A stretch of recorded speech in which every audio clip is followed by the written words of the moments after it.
Welcome back to Tarot by the Bay. I'm David. All right, it's Sunday, August 4th, about 2:40 in the afternoon. Going through the news, and there's just not a lot of stuff to read on that I haven't already read on. If you go to the Twin Tarot channel with Gary and David, we did Kamala Harris VP picks last week, and we had taken bold picks like Gavin Newsom and Pete Buttigieg, and I forget who the third one was. Then we took more traditional picks like Mark Kelly, Josh Shapiro, Andy Bashir, and took the two people with the best cards and had a runoff with them.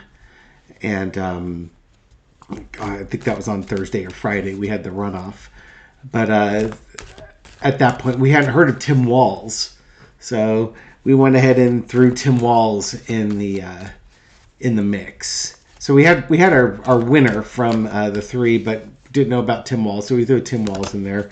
And then over the weekend we did another VP video just to see if the energy had changed. So I won't do a VP reading on this channel. Not that you don't deserve it, but if you want to see it, go to the Twin Tarot channel. We got a bunch of them. All the VP readings you could possibly want. Somebody in the comments over there comments like, you didn't read on Beto O'Rourke. It's like, well, yeah, because he's not in the conversation. We could read on lots of people. I mean, I think there were 6 people that Kamala Harris' team was interviewing this weekend. And there was only one guy like J.P. Liptic or something like that. It's the only person that I hadn't heard of before. But everybody else, the other 5 candidates, Gary and I did readings on. So go check that out.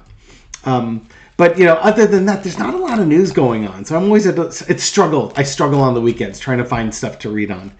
I did a energy reading for Donald Trump in August. Fair is fair. Let's do it on Kamala Harris as well. Okay.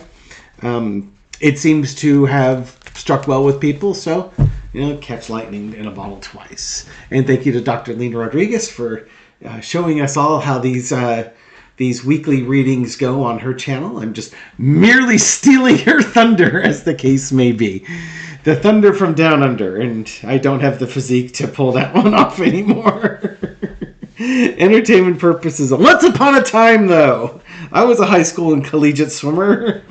Entertainment purposes only. Let's look at Kamala Harris's August energy week by week. So today is the 4th of August, so we're going to go from the 4th to the 10th, and then the 11th through the 16th, 17th through the 24th, 25 through the end of the month. Okay, so there'll be 4 weeks here.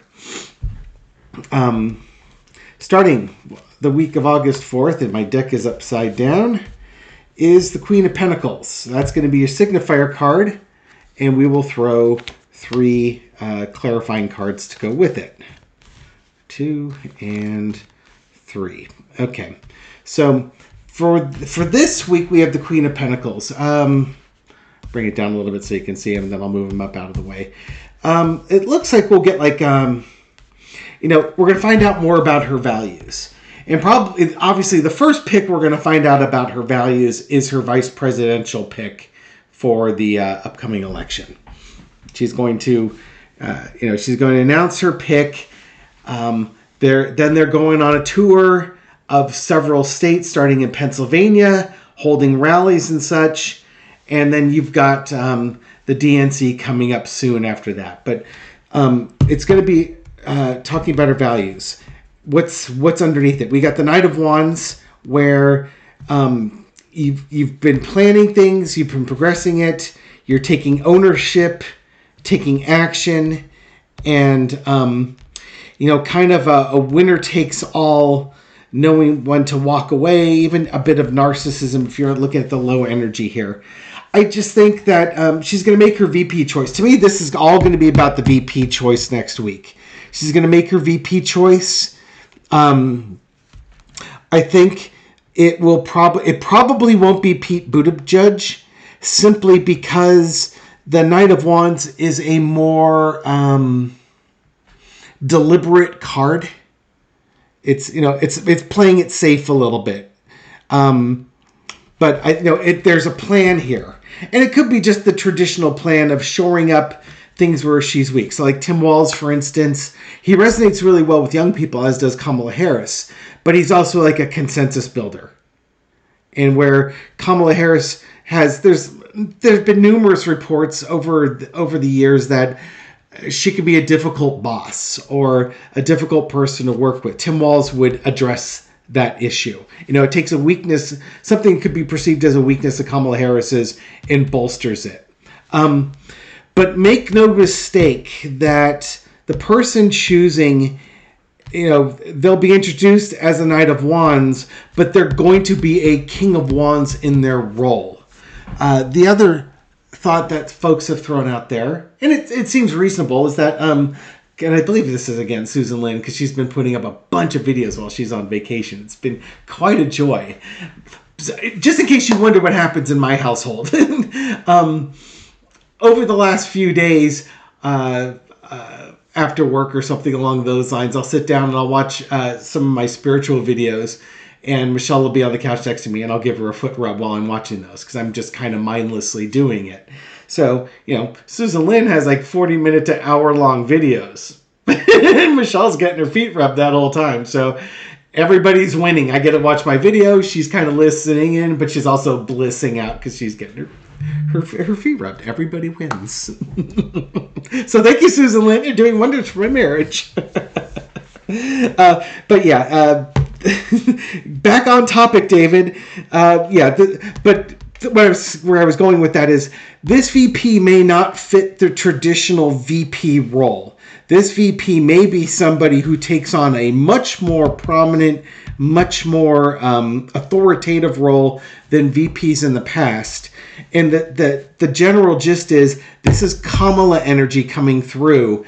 And the people that are going to be in her cabinet are probably going to be way more bold than previous vice presidents and cabinet members for other presidents. Okay, I just refreshed my beverage. Peach oolong tea iced tea mixed with some seltzer water over ice. Quite tasty.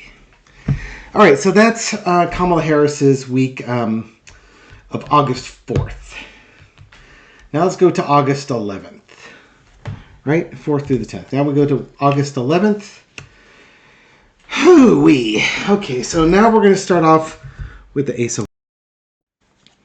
Sorry, another quick pause of the video. I just want to make sure I knew when the Democratic National Convention was, which is this next upcoming week, the 19th.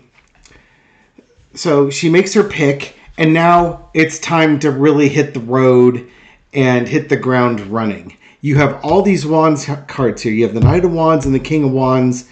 It's time to really drive this campaign into overdrive. This is going to be the announcement, and it's going to dominate. And again, I think it will dominate the news cycle.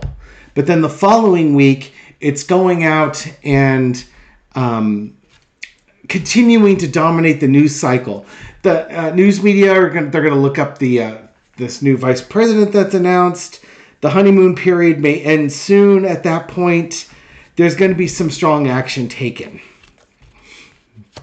Okay, so there's going to be some disappointments. Again, maybe there's going to be some stories that come out, some questioning of the choices. There could be some setbacks in the campaign. Donald Trump doesn't want to debate her. I don't know if that's it, but there's going to be some disappointments that are going to happen here. But it's all right because it's karma. It's something that's going to work itself out. If there's any disappointments of people taking action, it was something that was going to happen anyways. It just happened at this point, as it were. And it's funny. I'm not saying she's going to grift off it, but it could lead to a fundraising event. Kind of like how Donald Trump can take, being shot at and turn it into $300 sneakers. You know what I mean?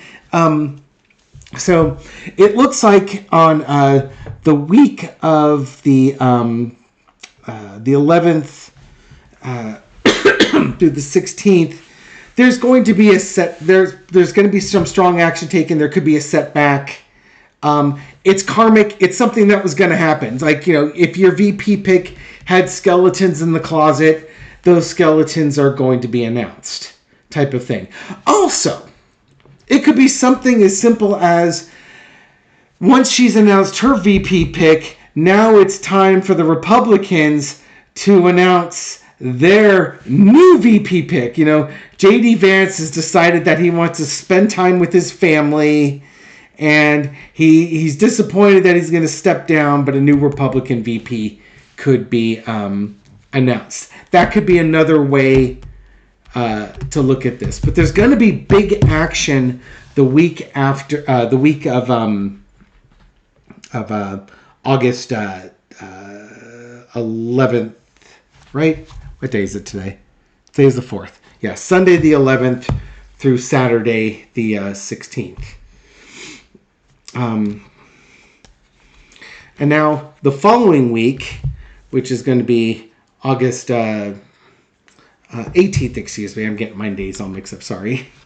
This is going to be the third week, August 18th. Funny, we have the big push. This is the next step, the Two of Wands. This is the planning, getting everything lined up. This is the week that we go through the DNC. So it's like the coming out party is here now. Now the Democrats are going to get together. They're going to have their convention and move forward with the formality of this. Okay, there's going to be some heartbreak and betrayal going on. Some disappointments. Maybe it could be that there's some people at the DNC that express their disappointment that it wasn't an open campaign. Possibly. We'll see what the other cards are. We have a Three of Swords. We've got a Three of Pentacles. Backroom deals being made. And offers being made. How interesting. So, again, Donald Trump is the narcissist that he is.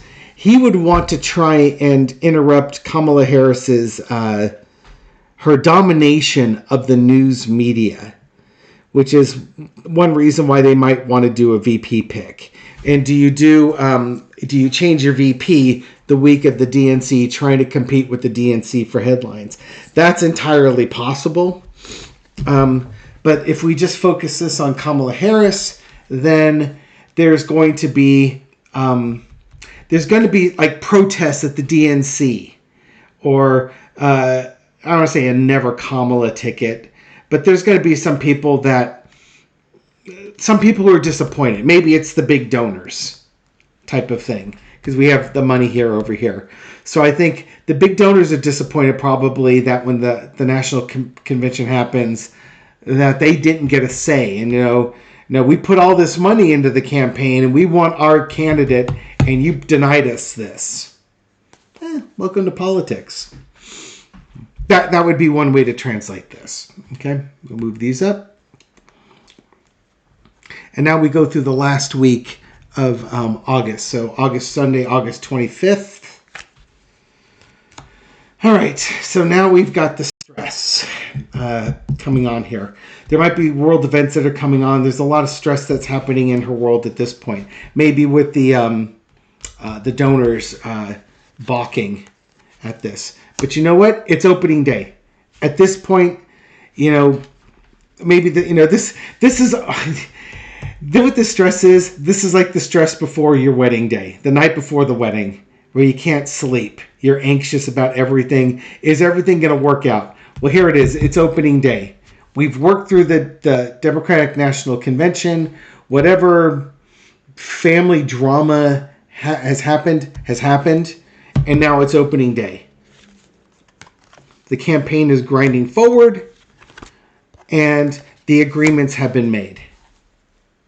It's funny, this card came up twice with Gary and myself when we were doing our readings for our last chance VP. There were two people that got this card underneath, which tells me that she either Kamala Harris had it down to 2 people she wanted to offer it to, or she offered it to one person and that person declined, and then she offered it to another person.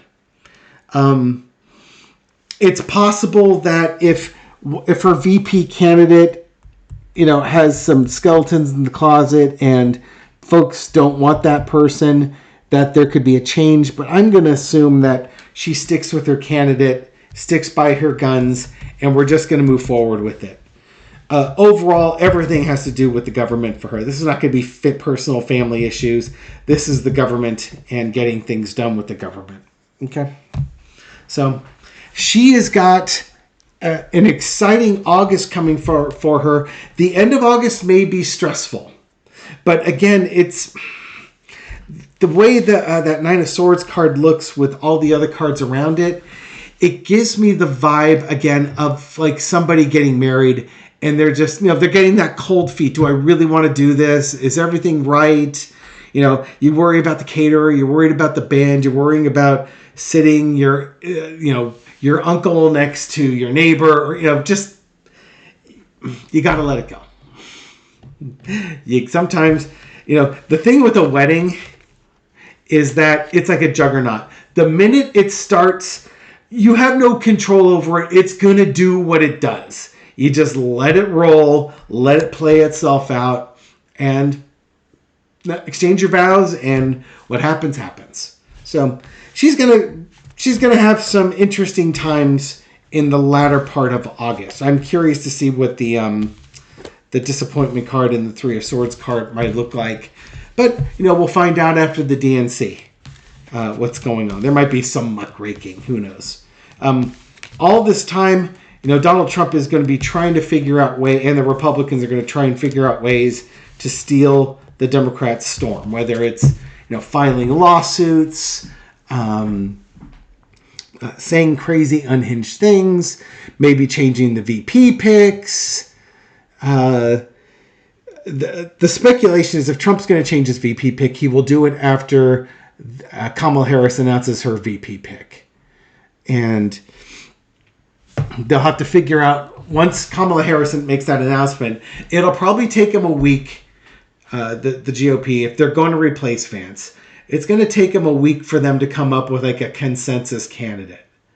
And then what you're going to ask is J.D. Vance to step back and spend time with family, and then have another Republican National Committee to select your new VP candidate. Now, this may not happen. But the thing is, the vibe with J.D. Vance is that he was not Trump's pick. He was the Heritage Foundation's pick. He was Elon Musk's pick. He was Peter Thiel's pick.